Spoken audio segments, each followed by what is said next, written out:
We are here today to talk about the Senate DFL's priority of protecting and advancing our democracy. When I ran for the Senate, I never imagined that we would have to fight to protect our democracy. And yet, here we are. Over the past year, we watched as Republican leaders across the country and here in Minnesota helped spread the big lie that our elections are not fair. They spread dangerous rhetoric, fueling these lies, stoking anger to appeal to their base and motivate them to action. We all saw the result of what those lies led to, which was an insurrection with horrific attacks on law enforcement at the U.S. Capitol on January 6th.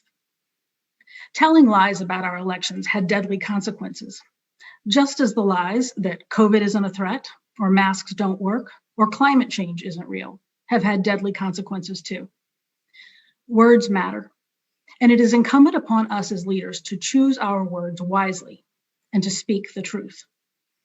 The truth is that our election system is free and fair, and we have strong and effective security measures in place that give us confidence in the results. The truth is that these efforts are part of a coordinated nationwide Republican campaign that the Minnesota GOP is using as voter suppression to restrict voting access. Note that it's a continuation of years of false claims about widespread voter fraud, and it's not just about the 2020 election. The truth is that Minnesota Senate Republicans are putting forth incredibly harmful legislation that will affect our future elections, like requiring voter ID, a measure that was already rejected by Minnesota voters in 2012. We all see through the lies, the dangerous rhetoric, and the narrow-minded legislation that will make it harder for certain communities to be able to vote, particularly communities of color. Instead of limiting access to people's fundamental right to vote, we must focus on advancing ways for more people to have their vote count by removing barriers to voting, not creating more. The Senate DFL is committed to expanding voter access, advocating for policies that reduce disparities, and empowering citizens to participate in the political process. By giving democracy back to the people and rejecting lies and disinformation, we affirm that truth, voting access, and our First Amendment rights are paramount to who we are as a nation. And now I'll turn it over to Senator Lindsey Port, who will talk more about her important bill to address these issues. Senator Port. Thank you, Leader Kent, and thank you all for joining us. No matter our race, background, or zip code, our caucus believes that for democracy to work for us all, it must include us all. Throughout our country's history, we have fought to ensure that more Americans have the right to vote honored and that every eligible American is able to cast their vote and have it counted. In Minnesota, we have a proud legacy of high voter turnout and safe elections.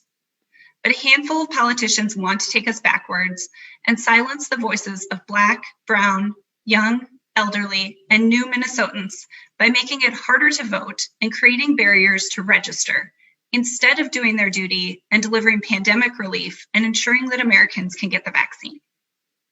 To move forward together as a state, we must ensure every Minnesota voter can cast a ballot so we are able to elect leaders who are responsive to the real and urgent needs of our constituents and to make the promise of our democracy real for us all.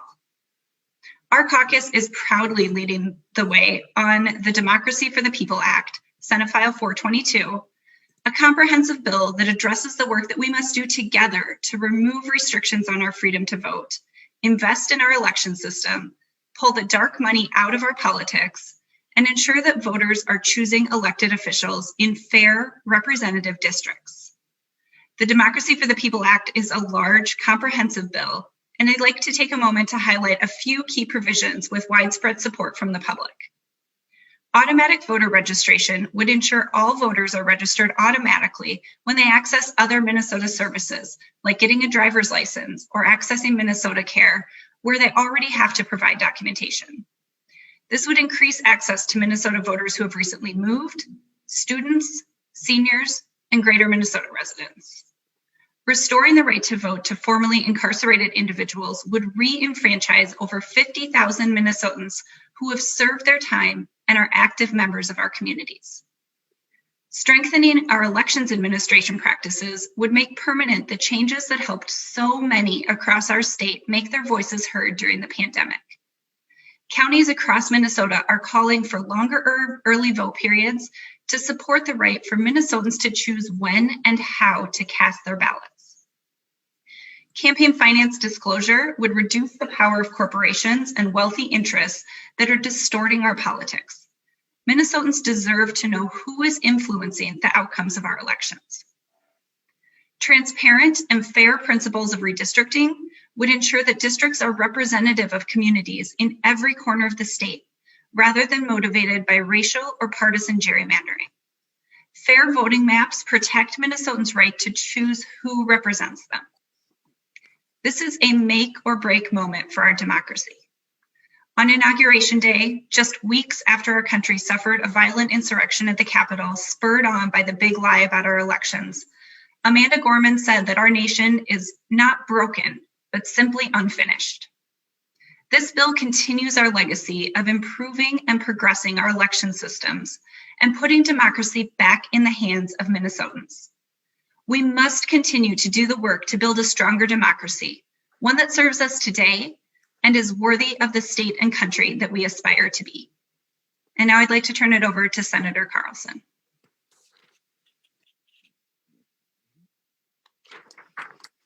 Thank you, Senator Port. I'm Jim Carlson, the senator representing Burnsville and Eagan. We know that our democratic republic is precious to Minnesotans and that no matter your background or where you live, the freedom to vote and make your voice heard is a core value for each of us. This is no accident. Minnesota has made the freedom and access to vote a priority by building a system that works.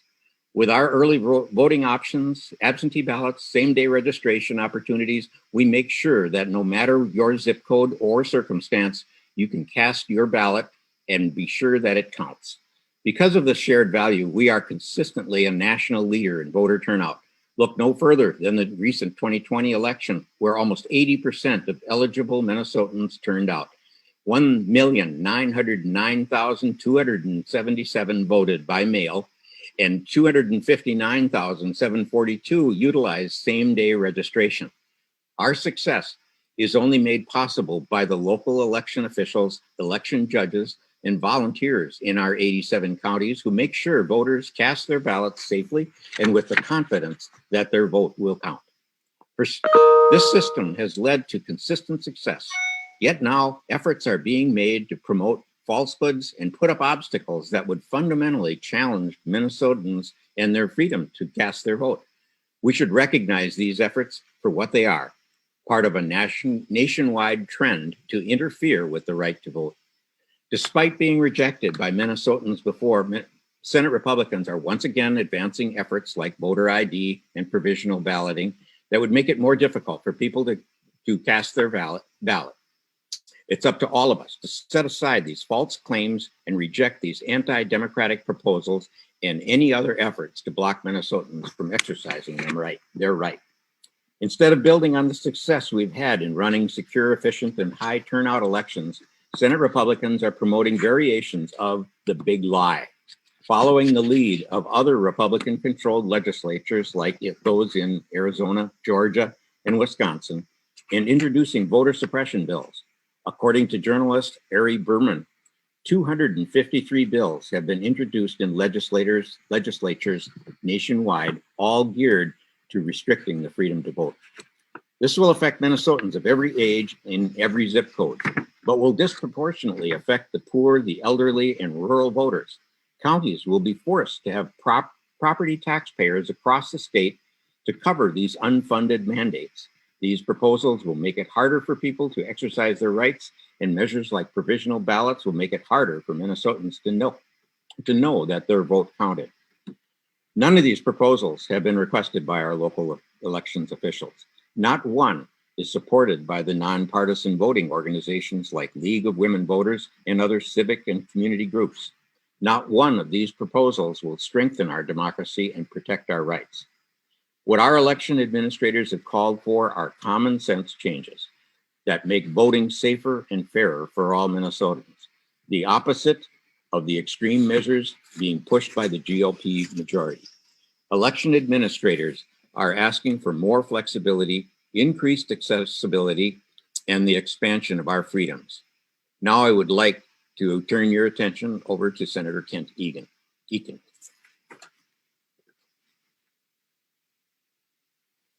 Thank you, Senator Carlson. Again, my name is Kent Egan, State Senator for District 4 in Northwestern Minnesota, and I'm the ranking minority member on the Aging and Long-Term Care Committee.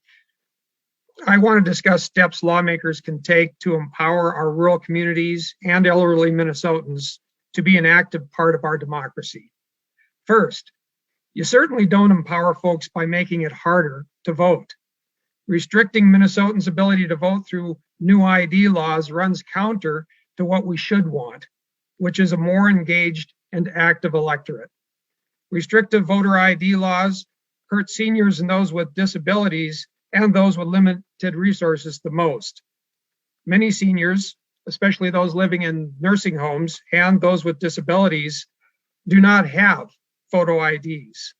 And those with limited resources obviously will have a very difficult time affording it. It really amounts to a poll tax, which is unconstitutional, has been declared such by the Supreme Court. Voters in greater Minnesota and many seniors, again, who live paycheck to paycheck, don't need us putting additional barriers between them and their voting booth. The photo ID law seeks to fix a problem that does not exist. There is zero evidence of widespread voter fraud, and those who commit these isolated offenses are already prosecuted under our laws. Secondly, instead of placing barriers to voting, we should be looking at how we can empower our elderly and rural communities to be a part of our democracy. We should expand and make permanent mail-in voting. Whether you vote by mail or in person, more options on how to participate and have your voice heard is a good thing, especially for our elderly and rural communities, where we're talking about more remote locations, longer distances to travel, and more barriers to transportation. Additionally, we should also be looking at how to improve our elections to best reflect the views of our voters. I'm proud to be chief author of legislation that would bring ranked choice voting to Minnesota statewide. It really could be referred to as instant runoff because it simply is a runoff election. But instead of doing it on separate days and doing a separate election, we're simply doing it more efficiently by doing it in one day. I think it's important to note also that there are many cities that are currently doing it already, and it has worked very well and is very popular. So it has been tested. The cities of St. Paul, Minneapolis, St. Louis Park, Minnetonka, and Bloomington currently have ranked choice voting. This law, this bill would simply bring it and allow that option for all cities and local entities across the state and establish it for all statewide and federal elected offices. And by establishing ranked choice voting across the federal and statewide elections and allowing for local communities to do this, again, this is going to put more power into the hands of voters and strengthen our democracy. And when we empower our fellow Minnesotans to engage in our democracy, we stand only to gain. That's why even in a global pandemic, Minnesota led the nation in voter participation. This is the direct result of work of countless advocates who push for equitable and inclusionary voting laws. And I know my colleagues here and I look forward to continuing working with them to continue protecting and advancing our democracy. Thank you. Our next speaker will be Michelle Whitty, the Executive Director of the League of Women Voters. Thank you so much, Senator Egan. While 2020 was a challenge for our elections, as we all know, we had learned that making voting easier through mail-in and absentee voting, expanded timelines and locations to vote benefited all voters. Democrats and Republicans voted in record numbers. We also learned that we were able to expand that access without sacrificing the integrity of our voting systems. Last Thursday, LWV Minnesota hosted 9 election officials from Metro and Greater Minnesota who shared with our members the strong systems and measures that are in place at each step in the voting process. You can see this webinar on our website at lwvmn.org and learn why officials are so confident about the fairness and accuracy of our 2020 elections. Our existing procedures are well designed and competently administered by county election professionals. Ballots are matched to legally registered voters. Election judges work in pairs and in bipartisan teams to count and double count ballots. End of day totals are reconciled to ensure the number of voters and votes cast balance. Voting machines are certified and protected through public tests, and election results are audited in every county. The audit in 2020 clearly revealed that Minnesota voters can be confident that their votes were counted with the highest integrity. This success in 2020 of both expanding voting access while also upholding the integrity of our election system now prepares us for the next step in further enfranchising all voters with the strong principles embedded in Senate File 422.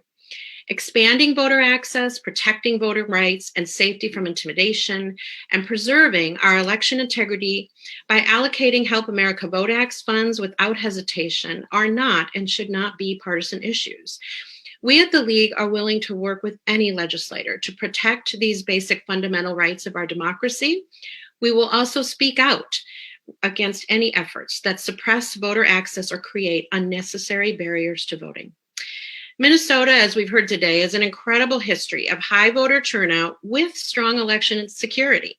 Let's continue to work together to build upon that strong foundation and make sure discussions around democracy are based on facts and not fear. Thank you. Thank you so much, Ms. Whitty. And now I'd like to introduce Brian Fullman, the lead organizer with the Barbershop and Black Congregation Coalition of Isaiah. Thank you so much, Senator Kent. And thank you all for this platform. I guess the value that I know the value that I bring as a lead organizer is the conversations we're having on the grounds.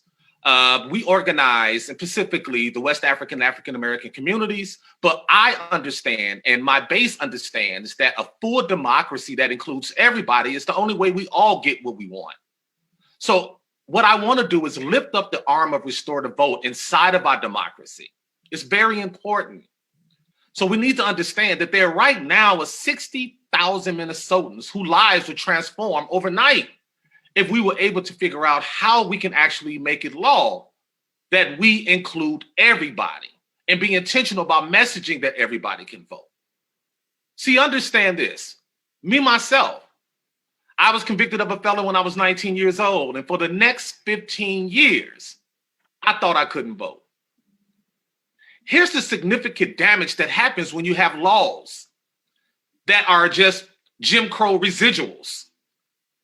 You start to believe that you can't vote at all. So the hopelessness is real. So now I put my Faith in Minnesota hat on, and I'll say, even when we was doing our voter engagement program, I can't tell you the amount of people that didn't think that they could vote because they actually heard about the law that they couldn't vote when they was a felon. So not only does it restrict our incarcerated community, whether you on probation or whether you on lockdown, but it actually puts a certain mindset in your head that you will never be included again. And that's detrimental.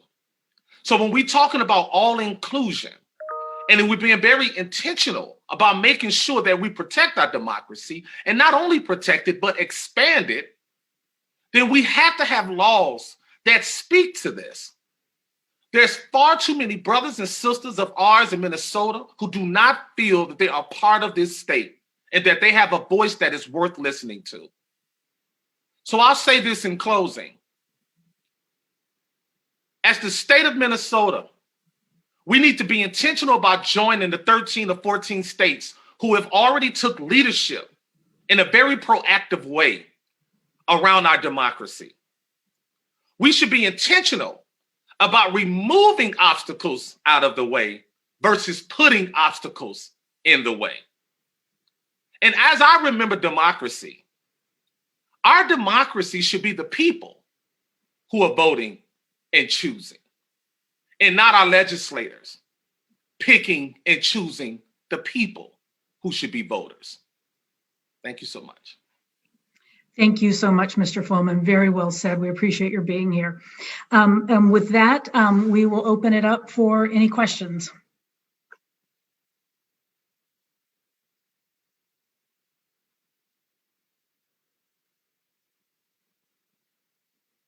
Please feel free to raise your hands. Oh, there you go, Eric Escala. Nope. Mary LaHammer. Hello, Senator. Yeah, Senator Kent, can you talk about, you did mention how this dovetails with other states. You know, Minnesota has had this tradition that any election law changes had to be bipartisan to be signed. That's been governors of various political parties who have upheld this. So do we foresee any ability to get truly bipartisan election law changes through, if that's still the tradition, in light of what's happening here and in other states? Well, Mary, you make an excellent point. This traditionally has been bipartisan, and the structure that Minnesota currently has been built over the decades on a very bipartisan basis, a very inclusive process, not inclusive enough, as we've just been hearing, but leading in the nation. And absolutely, that has a lot to do with how the fact that Minnesota leads in the nation in terms of our turnout and our overall civic participation. But what's unfortunate is that this is being politicized, and it has become partisan. And, I think a lot of people look at this and think that doesn't make any sense until you see the news reports that show the degree to which the Republican Party around the country is currently fundraising off of these lies and this distortion about election policy. So in terms of what this means for this session, I'm not sure. Hopefully it means we can easily defeat the things that would further restrict voters' access. And obviously, if there is an opportunity to make valuable expansions like Mr. Fullman talked about and restore the vote, we should absolutely step up to doing that. And I would open this up to Senator Port or Mr. Fullman or Ms. Whitty if they want to add to this. Thank you, Senator Kent. I will just add that in a lot of other states, this is bipartisan. 23 states have automatic voter registration, including Utah, Georgia, Virginia, North Carolina. There's pre-registration in a bunch of states. Alaska, Arizona, and Kansas have permanent early voting lists, and early voting expansions have happened all across the country in Arkansas, Tennessee, Georgia, Louisiana, Nevada. This is bipartisan work, and it has been all across the country. I invite any Republicans from the Republican caucus who want to sign on to this bill, who want to work with us on this, to have the conversation. They are more than welcome to sign on to the bill. Unfortunately, we haven't even been able to have the conversation. They won't give us a hearing. They won't discuss any of these provisions, either the big bill or in the smaller bills that we have brought forward. So we are definitely open to this being bipartisan, but that takes two. Shannon Lurkey. Hi, everybody. Senator Port, could you just talk, because I haven't read the bill, could you talk a little bit about what is proposed in terms of redistricting, especially since it's around the corner? How do you ensure the kind of redistricting that you described? Yeah, so the bill proposes an independent commission that would do redistricting, taking it out of the hands of the legislature, which really is, like Brian said, it shouldn't be legislators picking our voters. It should be voters picking our legislators. And so the bill proposes an independent commission that would draw the redistricting lines. Obviously, with redistricting happening right now, and this bill not getting a hearing this year in the Senate, it's very unlikely that this will happen for this redistricting. But I will say that it's really easy after redistricting happens to think, oh, that's not going to happen for another 10 years. We have lots of time to think about this. And that's how, this has sort of progressed and progressed and progressed, and gerrymandering has gotten more and more effective all across the country. So while I am not overly optimistic that we will be able to have an independent commission in place to do this redistricting, I think it's important that we address it soon, and put that in place and have the debate over what that looks like and who's on the commission before another 10 years has passed, as has happened for the last several decades. Eric Escala. Well, Madam Leader, I think the two redistricting committees have met a total of one time. So is it your understanding it's just going to go right to the courts? You're not going to bother with redistricting? And Peter Watson and Joe Mansky, I guess, have a lawsuit that everybody will consolidate around. Is that what's going to happen?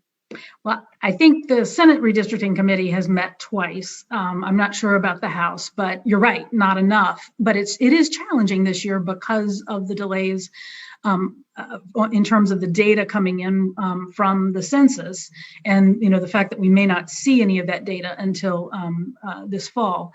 So the traditional work that these committees do is different, but they could be holding these hearings. We could be talking to communities of interest in different organizations to try to start examining what we're doing, and we should be looking at enacting principles on a bipartisan basis. So, we certainly here in the Senate DFL stand ready to participate in those hearings, but they have to be called by the majority, and right now they're not. But is it your guess that you'll just go to court and not even bother with it? Or? I don't want to throw up our hands. We have a job to do. It is hard when our session ends in May and the data is not supposed to be here until September. So how that maps out is challenging. But we want to do our job and we want to participate. Thank you. John Croman. Hello, Madam Leader. And others, is it safe to say that since the 2010 census that things are out of whack, that the urban districts are underrepresented and the rural districts are overrepresented? I'll take a stab at this. Senator Carlson may have a little more to add, but they were aligned and they did meet the criteria of being fairly equal in 2010, but in those intervening 10 years, population changes have change that balance, and that's why we do redistricting every 10 years. Senator Carlson, do you have anything to add to that? Yes, just a slight amount, but yes, John, I think you're correct that there's, because of population changes and more density in the metro areas, you could say that they are underrepresented. That's in legislators per person. But one of the bigger issues that we have to face is just how many congressional seats we'll have. And that will make a difference, the trickle down effect on what Senate districts may change. So there's a lot of things that have to happen. And without this data, the software programs that are used for redistricting, they have to have this software data, they have to have the data dumped into their software. So it's really handicapping us tremendously. But as Leader Kent said, we could be meeting now on the standards that we want the redistricting to meet. For instance, borders. Do we want rivers to be the borders? Do we want cities to be in one district? How do we want to address communities of like interests? There's a lot of things that can be worked on without having that data. And unfortunately, everything that really comes down to the end of this is going to be compressed into probably 6 months shorter than what it normally would be. So the big work is still ahead of us, but there are things that we can do now and that we can do, especially with Senator Port's bill, is we can address how we want this to happen and for the future. And when we put those standards out there, the people that will be working on it, even in 2020, 2021, 2022, they will tend to follow those standards as well. So there's a lot to happen. And yes, there will be some shifts. We don't know exactly how they'll shift, but there will be, let's say, probably fewer legislators that will represent the greater part of Minnesota. All right. Thank you very much. Thank you, John. I guess we have time for one more question, if anybody hasn't asked yet. Is there anything in these bills that would ensure that counties and cities can still do drop-off locations for ballots? I know that that's been under attack in some corners. Senator Port or Senator Carlson, are you familiar with what's in, whether it's your bill, Senator Port, or others? There is a provision in this, excuse me, that that allows for drop-off locations, continues to keep that open to the counties to decide. So counties and cities could make their own choices. That is would be continued to be a part of the legislation. Thank you. Thank you. And also, one part that we want to make sure that we address too is the ability for other communities to be able to use either mail-in ballots or drop-off. Need to remember that there's 1,000 precincts in Minnesota that already use mail-in balloting, where the ballots are sent to the residents and they're able to fill it out on their kitchen table and send it back in. And that has not caused a problem, and it's been in effect for years and years. And our service people as well use mail-in balloting. So that's not something that is foreign to everybody. This is something that, and we want to expand that ability and get to the point where people can, vote from home and vote their voice and then get it to the election officials and get it counted. That is a good note to leave this on. We want to thank everybody for joining us today on this very important conversation, and we're available if you want to discuss it any further. Thank you all so much.